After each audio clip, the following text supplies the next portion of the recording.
ನಮಸ್ಕಾರ, ನ್ಯೂಸ್ 18 ಡಿಜಿಟಲ್ಗೆ ಸ್ವಾಗತ. ನಾನು ಧನುಶ್ರೀ ಪೂಜಾರಿ. ವೀಕ್ಷಕರೇ, ನಮ್ಮ ಭಾರತ ಮೂಲದ ಎಸ್ಪೆಷಲಿ ಕೇರಳದ ಪಾಲಕ್ಕಡ್ ಮೂಲದ ನಿಮಿಷ ಪ್ರಿಯ ಅನ್ನುವಂತಹ ಯುವತಿ, ಆಕೆ ಯೆಮೆನ್ ನಲ್ಲಿ ನರ್ಸ್ ಆಗಿ ಕೆಲಸ ಮಾಡ್ತಾ ಇರ್ತಾಳೆ. ಈ ಯುವತಿಯನ್ನ ಈಗ ಯೆಮೆನ್ ಸರ್ಕಾರ ಗಲ್ಲು ಶಿಕ್ಷೆಗೆ ವಿಧಿಸಿದೆ. ಎಸ್ಪೆಷಲಿ ಇನ್ನೇನು ಕೆಲವೇ ದಿನಗಳು ಅಂದ್ರೆ ಜುಲೈ 16ನೇ ತಾರೀಕು ಆಕೆಯನ್ನ ಗಲ್ಲಿಗೇರಿಸಲಾಗುತ್ತೆ. ಇನ್ನೊಂದು ಲೆಕ್ಕ ಬೆರಳೆಣಿಕೆಯ ದಿನಗಳಷ್ಟೇ ಬಾಕಿ ಇರುವಂತದ್ದು. ಇಂತಹ ಸಂದರ್ಭದಲ್ಲಿ ಸೇವ್ ನಿಮಿಷ ಪ್ರಿಯ ಅನ್ನುವಂತಹ ಒಂದು ಅಭಿಯಾನ ಶುರುವಾಗ್ತಾ ಇದೆ.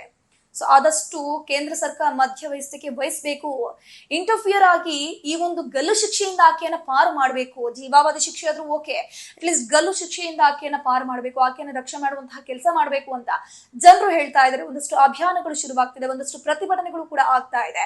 ಈ ಒಂದು ಪ್ರಕರಣ ಏನಿದೆ, ಸುಪ್ರೀಂ ಕೋರ್ಟ್ ಕದ ಕೂಡ ತಟ್ಟಿರುವಂತದ್ದು. ಸುಪ್ರೀಂ ಕೋರ್ಟ್ ನಲ್ಲೂ ಕೂಡ ಒಂದು ವಿಚಾರ ಪ್ರಸ್ತಾಪ ಆಗಿದೆ.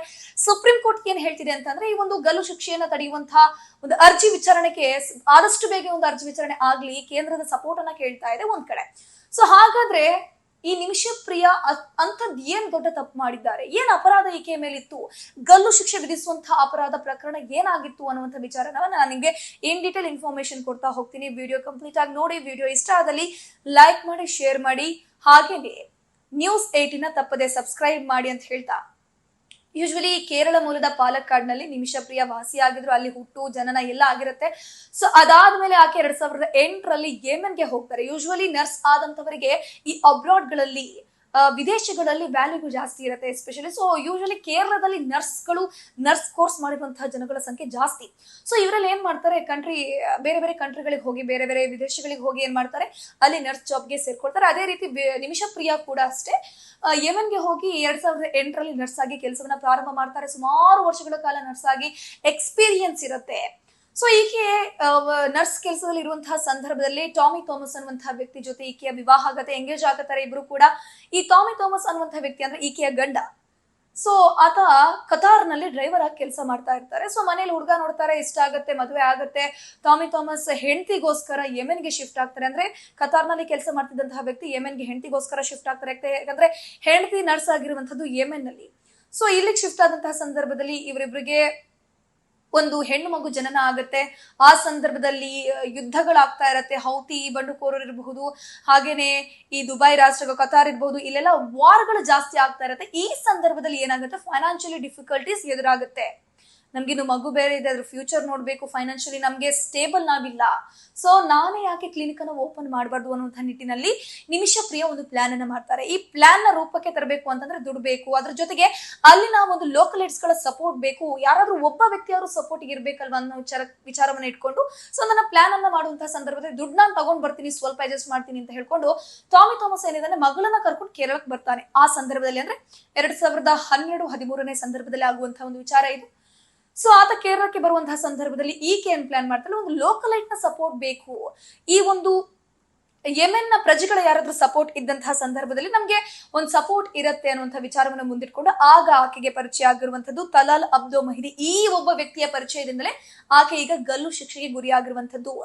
ಸೊ ಈಕೆ ಮೊದಲು ನರ್ಸ್ ಏನ್ ಕೆಲಸ ಮಾಡ್ತಾ ಇದ್ಲು ನೋಡಿ, ಆ ಒಂದು ಕ್ಲಿನಿಕ್ಗೆ ಈಕೆ ತಲಾಲ್ ಮೆಹ್ದಿಯ ಕುಟುಂಬಸ್ಥರು ಬಂದು ಹೋಗ್ತಾ ಇದ್ರು. ಸೊ ರೆಗ್ಯುಲರ್ ಕಸ್ಟಮರ್ ಅಂದಾಕ್ಷಣ ಅವರಿಗೆ ಪರಿಚಯ ಆಗುವಂಥದ್ದು ಕಾಮನ್. ಒಬ್ರಿಗೊಬ್ರು ಮಾತು, ಒಬ್ರೊಬ್ರು ಐಡಿಯಾವನ್ನ ಶೇರ್ ಮಾಡ್ಕೊಂತಾರೆ.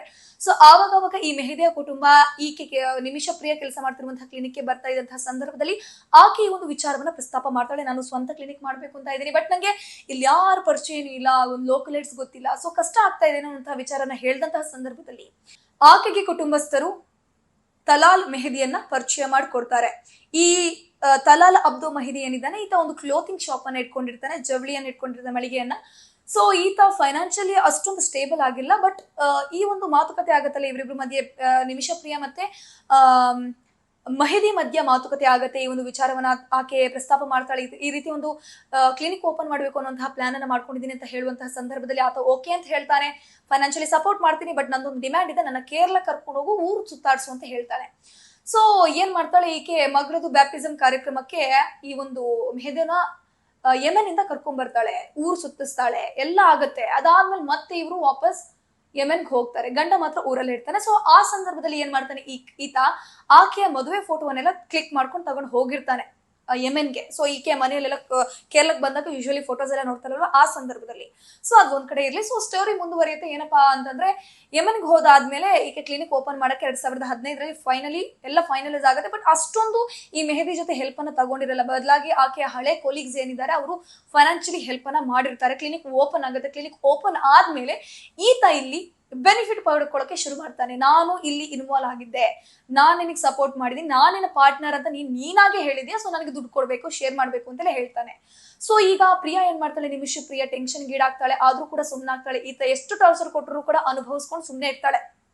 ಬಿಕಾಸ್ ಅವಳಿಗೆ ಕ್ಲಿನಿಕ್ ಅನ್ನ ಮುಂದುವರಿಸಬೇಕು ಅನ್ನೋಂಥ ನಿಟ್ಟಿನಲ್ಲಿ. ಸೊ ಹೀಗೆ ದಿನ ಕಳೆದಂಗೆ ಈತ ಬರೋದು, ಮ್ಯಾನೇಜರ್ ಹತ್ರ ಹೇಳೋದು, ಜಗಳ ಮಾಡೋದು, ಅದ್ರ ಜೊತೆಗೆ ಈಕೆ ಮದುವೆ ಫೋಟೋವನ್ನ ಫೋರ್ಜರಿ ಮಾಡಿಬಿಟ್ಟು ಆತನ ಮುಖವನ್ನ ಹಾಕಿ, ಗಂಡನ ಜಾಗದಲ್ಲಿ ಆತನ ಮುಖವನ್ನ ಹಾಕಿ, ನಾನೇ ಇವಳು ಗಂಡ, ನನಗೆ ರೈಟ್ಸ್ ಇದೆ, ನಾನು ದುಡ್ಡು ಕೊಡಿ ಅಂತ ಹೇಳ್ಕೊಂಡು ಹೋಗ್ತಾ ಇದ್ದ.